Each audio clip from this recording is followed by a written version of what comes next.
Soy jueza laboral y te digo cuáles fueron los exámenes que aprobé para el cargo. El primero fue a través de un examen de conocimientos, donde no solamente preguntaban sobre la materia, sino también derechos humanos, ley orgánica y ley de amparo. Segundo, tuvimos un examen de pensamiento crítico que, pues bajo presión, cómo resuelves los problemas. Tercero, tuvimos un examen psicológico a través de diversas baterías que eran de forma escrita, donde tú tenías que resolver algunas preguntas. Cuatro, hicimos una entrevista directamente con un especialista en psicología que nos preguntaba cuestiones relacionadas con la persona.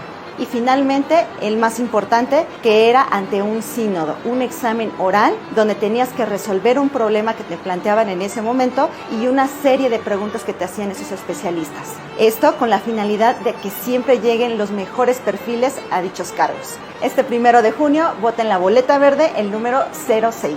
Soy Viridiana Fabiola Cedillo Espinosa, tu jueza laboral.